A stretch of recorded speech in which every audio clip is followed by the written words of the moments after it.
Si vous êtes à la recherche de preuves concernant l'arnaque du réchauffement climatique, sur le fait qu'on n'ait jamais marché sur la Lune, ou que l'accélérateur de particules du CERN est censé ouvrir une Stargate pour accueillir la déesse Shiva, alors ce programme n'est peut-être pas fait pour vous. Cache en réalité des rappels à la soumission, comprenez bien qu'ici le vrai... En effet, cet épisode de Bits ne va pas vous ordonner de croire ou ne pas croire à ce qui vous chante. Son propos, c'est de parler de la conspiration en tant que structure narrative, séduisante et récurrente dans la culture pop. Et s'il y avait dans cette structure un phénomène psychique bien spécifique à notre humanité. Et répéter inlassablement, je dois me réveiller, je dois me réveiller. Ou pour le dire plus simplement, sommes-nous programmés pour être séduits par les conspirations? Recollons les preuves ensemble.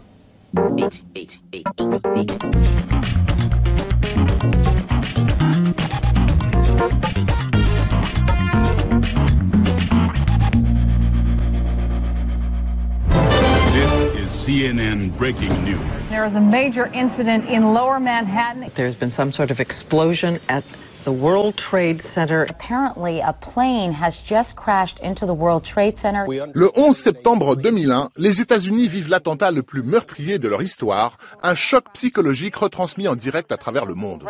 Oh my goodness. Oh God. There's another one. Très vite, cette tragédie va nourrir les théories de la conspiration qui, 16 ans après, n'ont rien perdu de leur présence sur Internet. Why do most people support the official story? Why? On peut même estimer que cette tragédie a servi d'amplificateur pour de multiples théories, autrefois réservées à des cercles minoritaires, et devenue depuis un sport international. If you play the opening theme of Saved by the Bell backwards, you'll apparently hear I Miss Satan.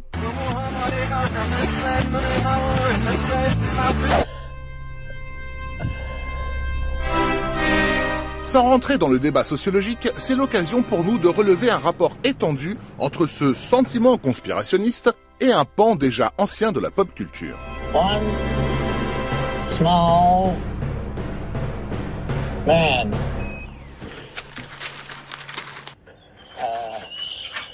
Ce qui est certain, c'est que le thème de la conspiration, il est très ancien dans la culture en général. Dans la littérature du XIXe siècle, chez Balzac, chez Dumas, on le retrouve là de manière omniprésente. Le ressort principal d'une bonne intrigue, en général, et d'une intrigue conspirationniste, oui, en particulier, c'est l'effet de révélation, l'effet de dévoilement. Voilà.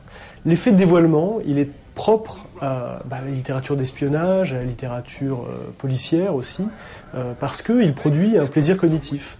Calling yourself a community that cares. Oh, but we do care, Nicholas. It's all about the greater good. The greater good. How can this be for the greater good? The greater good. Car le 19e siècle bouscule l'ordre du monde. Avec la révolution industrielle et le renversement de la monarchie, le citoyen qui auparavant se contentait de subir le pouvoir est maintenant censé s'informer et demander des comptes. I give you the Buddy Christ. Et le monde qu'on lui demande de questionner est aussi celui d'un recul brutal du fait religieux. Quand on est dans une société où il y a une dimension mystique, métaphysique ou religieuse, la façon dont les gens se réapproprient leur vie est à l'intérieur du champ mystique, métaphysique ou religieux. Leur vie devient le combat du bien contre le mal. D'une certaine façon, ils peuvent encore garder l'impression que leur vie leur appartient. À partir du moment où ce truc-là a été dézingué, on leur a dit que c'était des fables qu'on vous racontait. Ouais, ça c'est presque première théorie du complot, le grand complot monothéiste.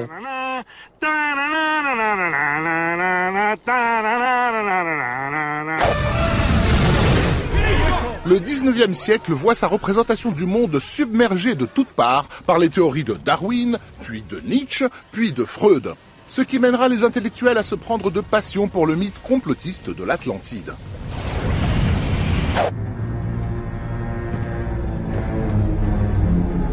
Une époque qui nourrit également une obsession tenace pour les sociétés secrètes et soupçonne d'énormes complots cachés derrière des meurtres comme ceux de Jacques l'Éventreur.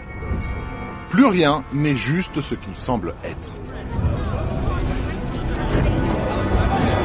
Le fait d'un moment se dire on me cache quelque chose et puis moi je vais essayer de trouver, c'est extrêmement normal. L'être humain est comme ça. Il le fait déjà au sein de sa propre histoire familiale. Est-ce qu'on dit que quelqu'un qui va faire une analyse est un conspirationniste? Mais quand il va faire une analyse, c'est qu'il dit qu'il y a quelque chose qui lui a été caché dans son enfance. What is it about society that disappoints you so much? Or maybe it's that it feels like all our heroes are counterfeit. The world itself's just one big hoax. Our social media faking its intimacy. Et c'est bien ce qui travaille le sujet. L'angoisse, le sentiment que quelque chose est dans l'ombre et perturbe son intégrité. Et si cette paranoïa annonçait des mutations à venir? Agent Mulder, I'm Dana Scully. I've been assigned to work with you. Oh, isn't it nice to be suddenly so highly regarded? I was under the impression that you were sent to spy on me. 8.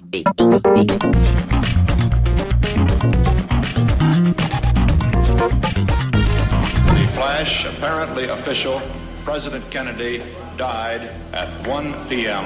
Central Standard Time, 2 o'clock Eastern Standard Time, some 38 minutes ago. Dallas, le 22 novembre 1963. L'assassinat de Kennedy est le premier événement dramatique vécu en quasi-direct. La vague traumatique qu'il projette à travers le monde l'assimile à un cérémonial planétaire qui va instantanément modifier les représentations. Aussitôt, la littérature conspirationniste et le monde de la fiction vont traduire cette mutation. Le monde n'est plus sous la coupe des dirigeants officiels, mais le jouet d'influences invisibles. L'ennemi n'est plus la cinquième colonne d'une puissance étrangère, mais un gouvernement de l'ombre. Et le cinéma américain s'est emparé de ce ressort paranoïaque. Alors, très clairement, dans le sillage de l'assassinat du président Kennedy en 1963, ce sont des complots politiques. Alors, le KGB, la CIA, je pense à Marathon Man, par exemple, dans le cinéma américain, au Manchurian Candidate. Start the target. Avec l'idée de la manipulation comme ça, que des officines qui travaillent pour les services secrets se livrent à des expériences pour manipuler les gens à grande échelle, etc.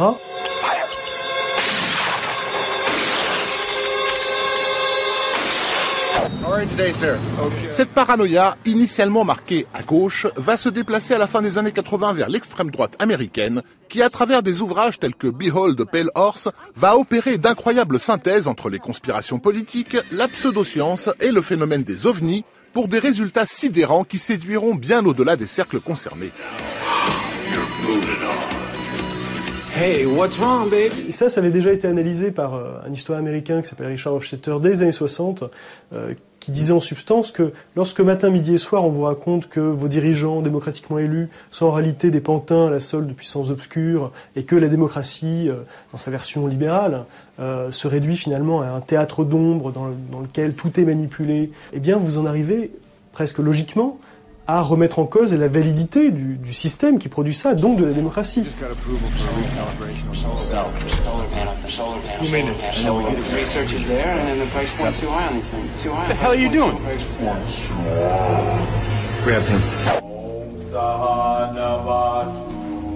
À y regarder de près, ce syncrétisme conspirationniste d'extrême droite prolonge, mais en version sérieuse, des concepts surréalistes de toute une littérature des 70s, notamment celle de Robert Anton Wilson ou de Thomas Pynchon. Is that a swastika on that man's face? Oh, no, it isn't. That's an ancient Hindu symbol, meaning all is well. It brings good fortune, luck, and well-being. Thomas Pynchon, sa base romanesque, alors qu'il arrive avant l'assassinat de Kennedy, sa base romanesque, c'est toutes les légendes urbaines qu'on raconte. Et qu'à ce moment-là, il n'y a pas Internet. C'est pas sur les forums de discussion.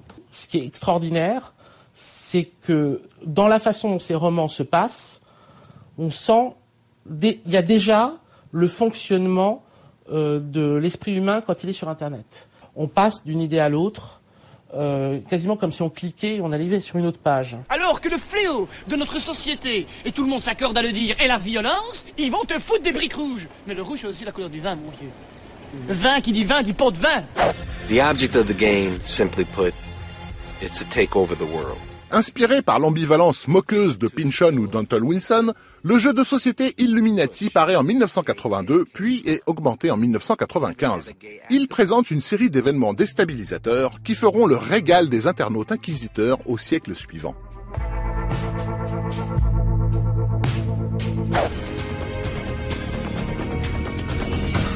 Dans un même mouvement prophétique, le premier épisode de la série The Lone Gunman de Chris Carter, diffusé en mai 2001, déjoue un complot visant à envoyer des avions de ligne sur le World Trade Center en attribuant l'acte terroriste à des islamistes. Entre sérendipité et synchronicité, se joue ici un aller-retour complexe entre le monde des représentations et le réel, comme si le fantasme avait d'une certaine façon invoqué l'événement tragique. Captain, maybe we ought to turn on the searchlights now. Oh.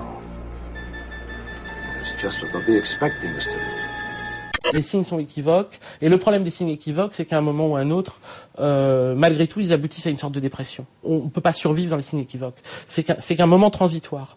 Ça peut être qu'un moment transitoire avant quelque chose qui est soit de l'ordre de la révélation, soit alors, on passe à autre chose. C'est ce qui fait les paranoïaques qu'on voit dans tous les films. Cette image-là, elle est omniprésente, surtout dans les films des années 90. De la personne qui a vu des trucs, qui a vu des signes.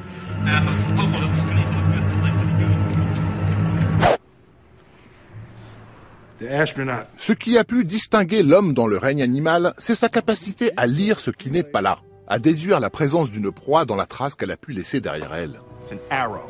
Et c'est pourquoi, aujourd'hui, la structure narrative de la conspiration excite nos facultés naturelles, quitte à en faire trop. Anchovy fillets and virgin olive oil. I hope I'm not slowing you down. Or, ce processus de représentation du réel d'après des signes a besoin d'être confirmé ou infirmé. La culture pop a régulièrement démontré comment ce processus pouvait bousculer, stimuler notre inclination à générer du sens.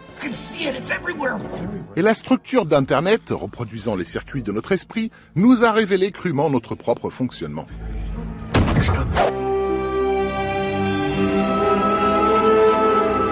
Mais ce système de représentation n'a pas vocation à remplacer l'expérience du réel.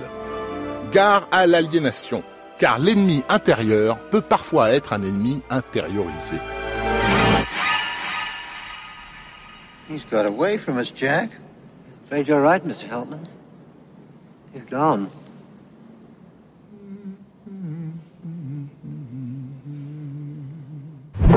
Eight.